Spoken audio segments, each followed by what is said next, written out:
Hello friends, welcome to EduTap and also welcome to our next lecture in the series which we have started for IBPS A4 mains exam, that is agriculture. And as part of that series today we are going to deal with one concept of the day, that is geological formations of groundwater, and this is lecture 14 in that series.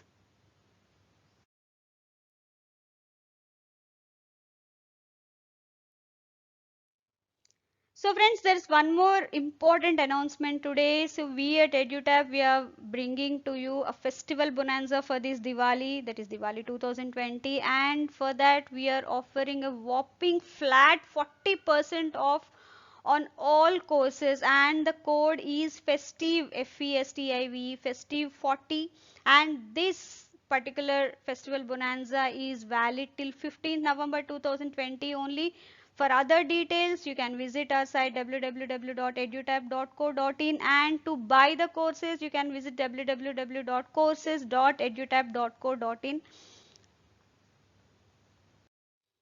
So friend, what exactly is this geological formation of groundwater? So friends, there you already know about groundwater. See, it is an important natural resource, and the precipitation, whatever in the form of either rainfall, snow, sleet, there are various forms of precipitation. So whatever the precipitation is there, that infiltrates into the ground in the form of water and travels down until it reaches the impervious stratum, where it is stored as groundwater.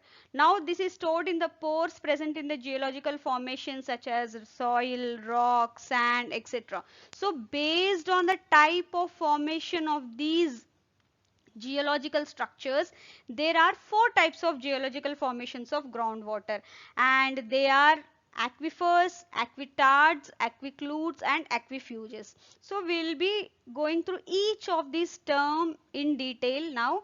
See, and this is one of the important topics, and we are also going to do here whatever the previous year questions that were asked from this topic in IBPS A4 mains exam. So friends, the first of the geological formation of groundwater is aquifer. And what is this aquifer? This is an underground layer of water-bearing permeable rocks or rock fractures or unconsolidated materials. Now these form, or these deposits of sand and gravel form good aquifers, as you can see here. And there are two types of aquifers in general. One is confined aquifer and the other is unconfined aquifer. Now an unconfined aquifer is one which has free water surface, that is the water table exists for this type of aquifer, and this is also called as water table aquifer and or free aquifer or phreatic aquifer. And here unconfined aquifers are recharged by the precipitation from the ground surface. As you can see here, this is recharged by it, by the precipitation that falls onto the ground. Next is confined aquifers. These are the aquifers that are confined between, two impermeable rocks. This is one impermeable rock and this is one impermeable structure. And this resides in between these two. And this is called confined because of the impermeable nature of the, in which it is confined to. The water in the confined aquifer, generally it has greater pressure, which is greater than the atmospheric pressure, as you can see. So whenever drilling is done for water, it immediately gushes out. And the recharge of confined aquifers occurs at a place where it is exposed to ground surface, otherwise the entire structure is covered in impermeable structure. So this is about aquifers. So friends, next comes is aquitard. So what is this aquitard? It is a zone, as you can see in this picture, it is a zone within the earth that restricts the flow of groundwater from one aquifer to other aquifer.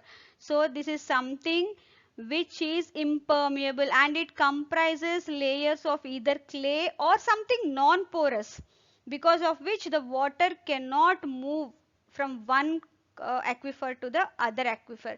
Best example here is a sandy clay. Here the clay particles block the voids present in the sand and make it completely, or partly permeable, either completely impermeable or partly permeable, but yes, this restricts the flow of water. So friends, next is aquiclude. Now what is aquiclude? It is nothing but aquitard, but as we have mentioned that aquitard, it may be partly permeable or completely impermeable. So the completely impermeable aquitard is called as an aquiclude. So it contains a large amount of water in it, but it does not permit water through it and also does not yield any water. So best example here is argillaceous rock like shales and clay. They form the aquicludes. So friends, next comes is aquifuge. Now what is this aquifuge? It is one type of geological formation of groundwater where it is neither porous nor permeable, which only means that it cannot store water in it. At the same time, it cannot permit water through it. So it doesn't store water and it doesn't permit water through it. And these are not suitable for groundwater occurrence in general. And best example for this is granite and quartzite. So friends, these are the basically comparative chart between all these four geological formations of groundwater, that is aquifer, aquitard, aquiclude and aquifuge. As you can see, water storage can be observed in, yes, aquifers, aquitard also you can see water, aquiclude also you can see water, but aquifuge you can't see any water. Permeability of water, aquifer, yes, they are permeable. Aquitard, partly permeable as we have seen. And impermeable aquitard is nothing but aquiclude. So this is impermeable completely. Aquifuge also, it's impermeable to water. Yield of water for aquifers, yes, it can yield. Aquitard, yes, but slow yielding.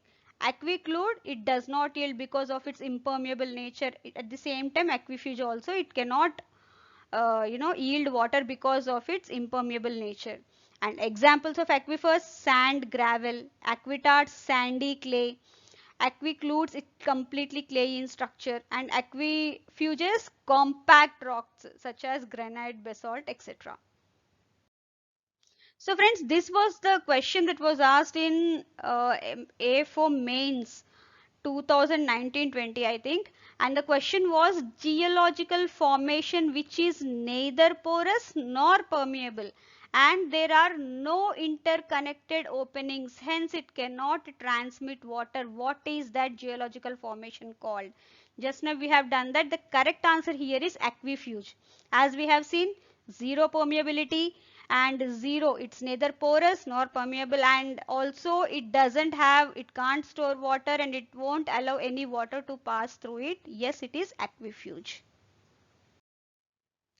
So friends, here comes the most awaited section of the lecture, that is answer of the day. In the last lecture I have asked you a question which says which clay mineral is abundant in black soils, that is responsible for its self-ploughing nature or cracks developing in them. See, black soils are formed from vertisol order, and vertisol order is a type of soil in which high content of expansive clay is present, which is known as Montmorillonite. And here, so the correct answer is because of the presence of clay mineral Montmorillonite, black soils, they have their self-ploughing nature or cracks developing in them.